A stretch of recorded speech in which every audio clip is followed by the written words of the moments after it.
डर नहीं लगा आपने इस तरीके से बयान दिया, क्योंकि एक वर्ग होगा जो शायद इससे सहमति नहीं रखता है? नहीं, देखिए, ये तो हर फिल्म के साथ आपको ये चीज़ एक्सेप्ट करनी पड़ेगी कि हर कोई आपके फिल्म से सहमत नहीं होगा।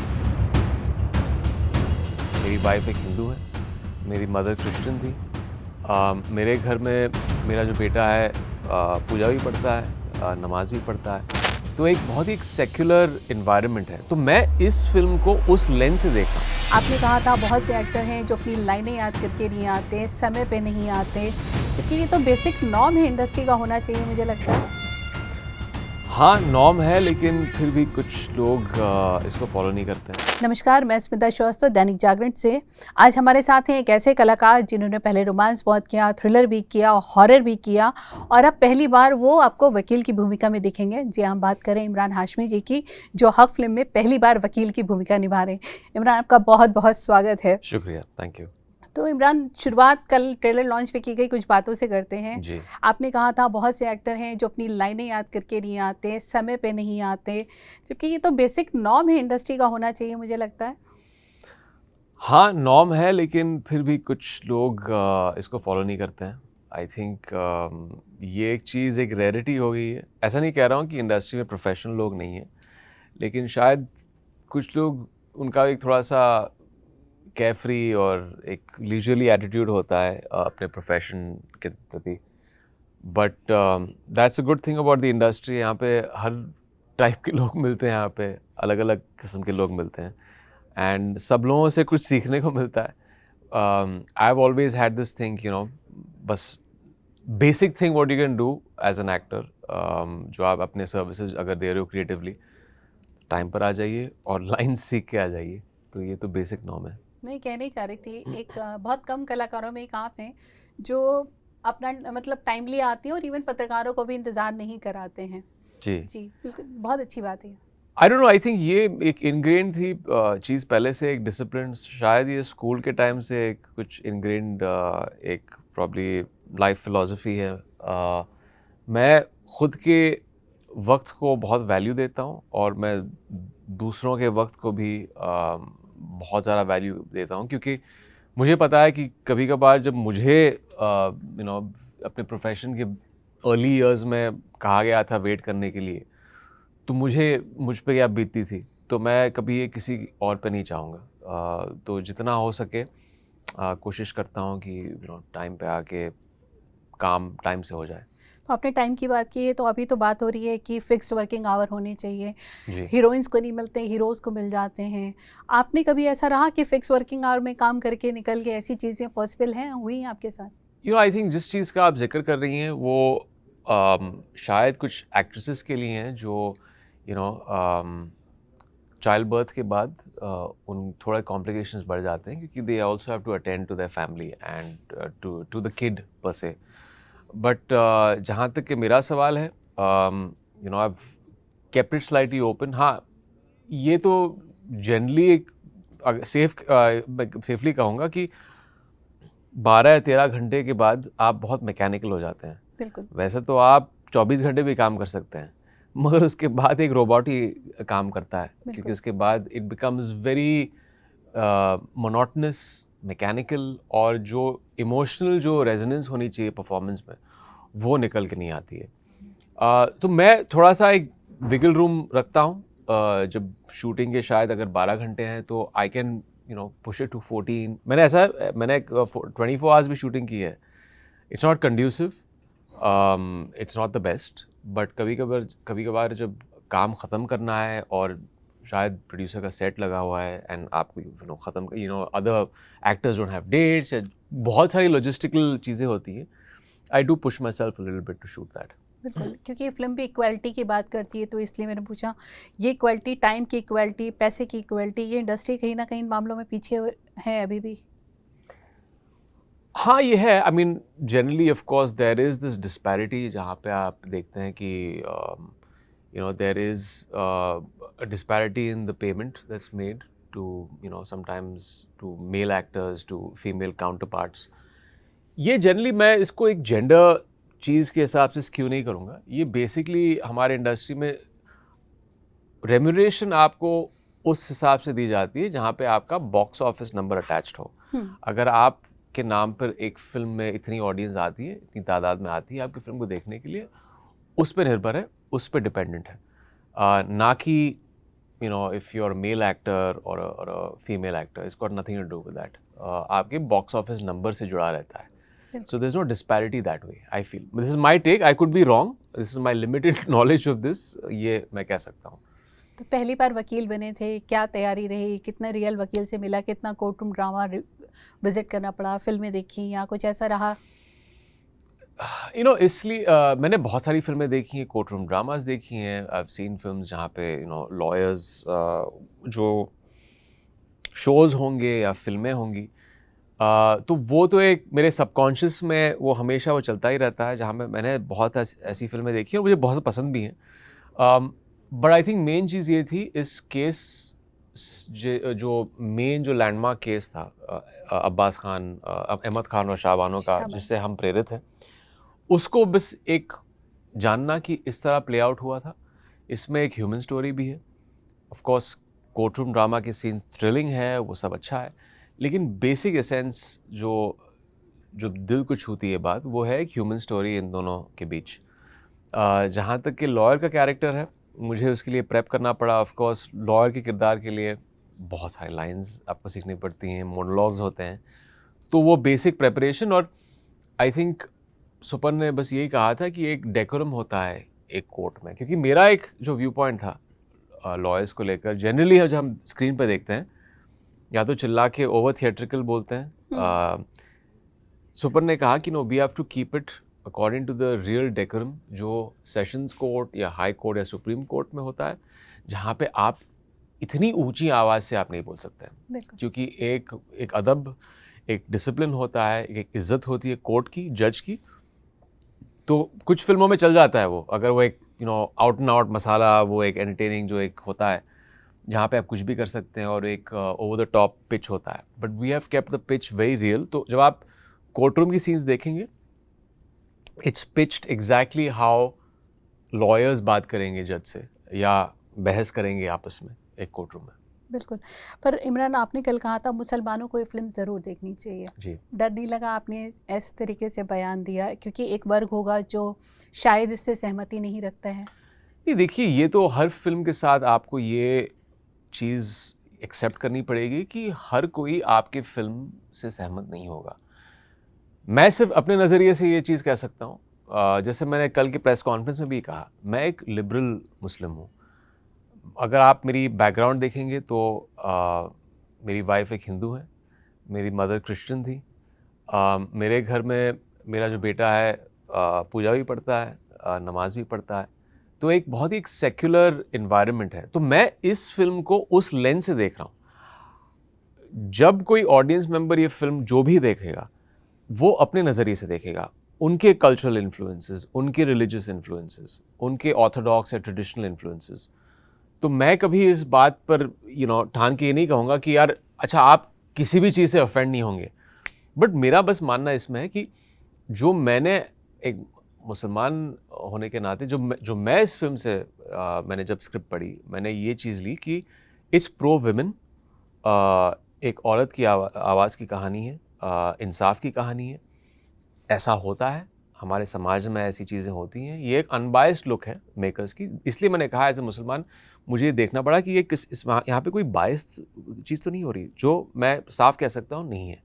ये एक ऐसी फिल्म है जो आपको एक आईना दिखा रही है कि ये हुआ था, अब आप पर है आप इसको किस तरह देखते हैं, इससे आप क्या एक्सट्रैपलेट करते हैं। जब ये केस 1985 में हुआ था, देश 2 हिस्सों में बंट चुका था। उस वक्त 2 हिस्से थे, एक पर्सनल फेथ के साइड पर और एक कॉन्स्टिट्यूशनल राइट्स, सेक्युलर राइट्स की तरफ। वो शायद फिर से वही होगा।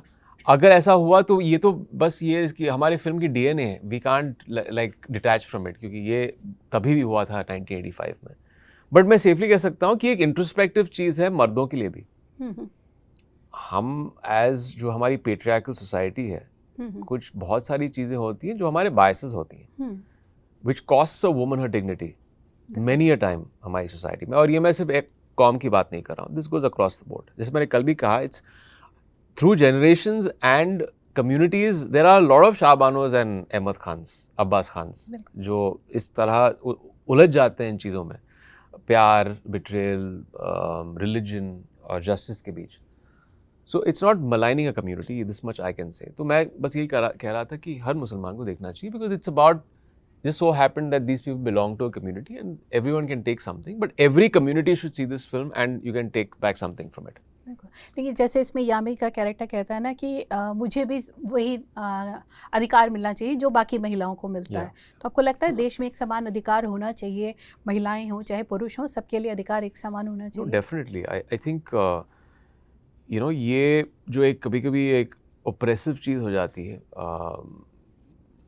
आदमी मर्द जब जनरली अपनी राइचियसनेस में अपने ट्रेडिशन के पीछे इस चीज़ को इन्फोर्स करते हैं, अपने पावर डायनामिक्स दिखाते हैं और एक औरत पे दबाव डालते हैं, तो ये डेकेड्स जनरेशन से चलता आ रहा है. और ये हमारी फिल्म का यही एक अल्टीमेट जो एक आप मैसेज ले सकते हैं कि इंसाफ सभी के लिए एक ही होता है.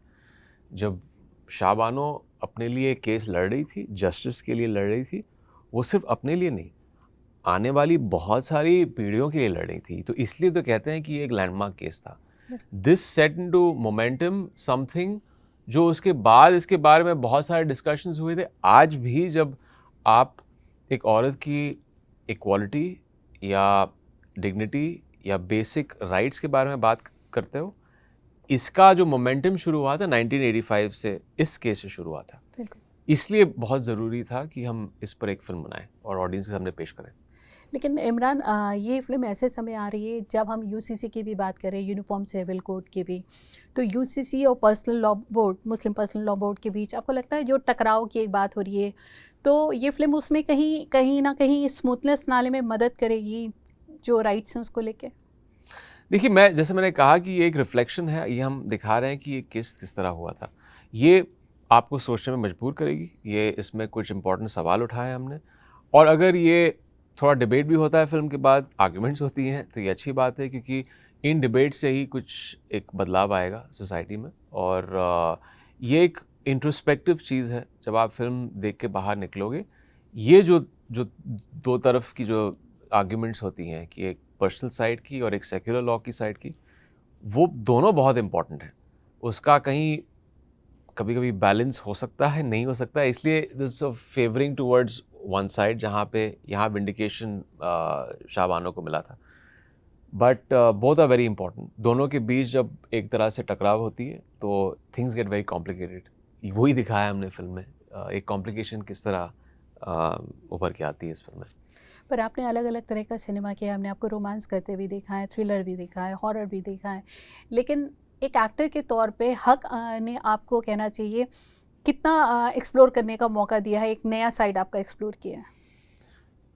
यू नो, हर फिल्म के साथ आपको कुछ नया एक्सप्लोर करने को मिलता है. आई थिंक इस फिल्म में जो मेन चीज़ थी, ये की इशू पे एक तरह से फोकस डालना, ऑडियंस के सामने पेश करना. और मैंने कभी ऑन स्क्रीन एक वकील का कैरेक्टर प्ले नहीं किया था, तो ये एक नई चीज़ थी. जब भी आप एक नया कैरेक्टर प्ले करते हैं तो उसमें एक अलग किस्म का प्रेपरेशन जाता है, रिसर्च जाती है.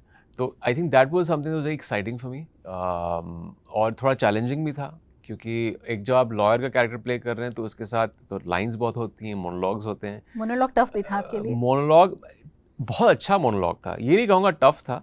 आई थिंक रेशू ने, हमारे राइटर ने, एक बहुत ही खूबसूरत मोनोलॉग, जो कोर्ट रूम्स में अलग अलग sessions, high court, supreme court, finally जो सुप्रीम कोर्ट का जो बहस है, जहाँ फलक्रम है पूरी फिल्म का, दोनों तरफ से जो बहस ऐसी है कि आपको दोनों तरफ की आर्ग्यूमेंट सही लगेंगी. सो वो एक बहुत ही ट्रिकी और चैलेंजिंग मिक्स था, क्योंकि अभी सुपन ने कहा था इंटरव्यू में, कुछ उसको 1 साल लग गया था राइटर के साथ वो लॉक करने के लिए. It was a very difficult monologue, हर चीज़ को क्रैक करके वो essence of the film, Abbas Khan के साइड का जो एक उसका आर्ग्यूमेंट है, जहाँ आपको लगे कि अब्बास खान अपने साइड में राइट है और शाहबानो अपने साइड में भी राइट है, तो वो लेके आना बहुत मुश्किल था. पर आपने कभी अपने घर में किसी को अपने अधिकारों के लिए बहुत लड़ते हुए पाया? कहीं सिमिलरिटी पाई कि हाँ अधिकार? आई थिंक हम सब कहीं ना कहीं खुद अपनी ज़िंदगी में कभी ना कभी जस्टिस सीख करते हैं. मैं इस तरह ऑफ द बैट में आप कह नहीं सकता हूँ, but I think at we feel there some kind of personal injustice to us that we have been party to. हमारी ज़िंदगी में हर कोई उनको ऐसा लगता है, और आई फील वही है कि जिस तरह हमारी फिल्म में वो एक मैसेज दिया गया है कि अगर हक सभी का है तो आवाज़ भी सभी की होनी चाहिए, और सब लोगों को एक मौका मिलना चाहिए to fight for the rights and to enforce for that. और जैसे मैंने कहा कि जस्टिस सिर्फ दिया नहीं जाता है, उसके लिए लड़ा जाता है. उसका एक पूरा प्रोसेस होता है, लेकिन आपको अपने बिलीफ सिस्टम में एक तरह से अड़ जाना चाहिए और आपको लगना चाहिए कि this is worth fighting for. आपकी ज़िंदगी की सबसे बड़ी लड़ाई क्या रही? कहीं याद भी आई इस सीन को, मतलब इस फिल्म को करने के दौरान, जिसने आपको? आई थिंक बहुत सारी लड़ाइयाँ लड़ी है मैंने, कोई एक नहीं है. आई थिंक कोई एक जो बहुत मददगार रही हो आपको आगे बढ़ने में भी? प्रॉब्ली फिल्म्स में सक्सेसेस और फेलियर्स तो एक पार्ट एंड पार्सल होते हैं एक हर किसी करियर में. जब सक्सेस होती है तो वो एक उसमें भी एक अलग किस्म का नशा होता है सक्सेस का, लेकिन वो आपको ज़्यादा सिखाती नहीं है सक्सेस. फेलियर्स जो होती हैं बहुत कठिन होती हैं, and it's very very tough to deal with that. But I think आपको अल्टीमेटली फेलियर्स कुछ दे जाती हैं, एक सीख दे जाती हैं आपको. एंड वही एक चीज़ है. I think dealing with failures is something that I would take back. Bats of Bollywood में आपके कैरेक्टर को बहुत पसंद किया गया. उसमें भी एक लाइन थी कि ये तो नेपोटिज्म का प्रोडक्ट है, आपका कैरेक्टर कहता है. आपको भी कभी ऐसे ताने सुनने को मिले इंडस्ट्री में? मैं एक्चुअली हूँ लेकिन नहीं हूँ. I am part of a film family, मगर अगर आप देखें मेरा जो लॉन्च था, मेरा कोई ग्रैंड लॉन्च नहीं था. मैंने शुरुआत की थी as a supporting actor. Yes, ऐसा मैं नहीं कहूँगा कि ये मेरे लिए एक इनरोड नहीं था, बिकॉज मेरे फैमिली में बहुत सारे डायरेक्टर्स प्रोड्यूसर्स हैं, तो शायद ये मौका मुझे मिलता भी नहीं. तो in a way it is nepotism, but it's not that अच्छा बस दरवाजे खुल गए हैं और अभी इसके बाद वो कभी होता है नहीं.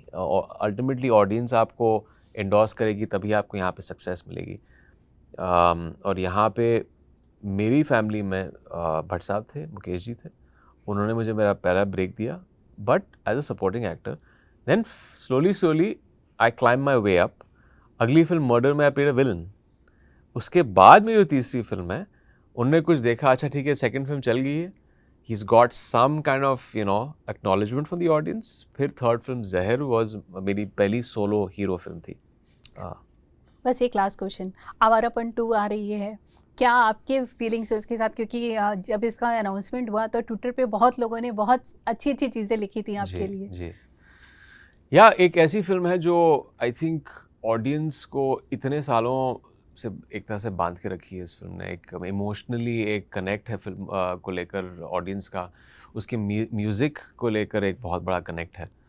सो हम इसको काफ़ी सारे सालों से हम एक्चुअली डिस्कस कर रहे थे, हम किस तरह अगर करना चाहें तो.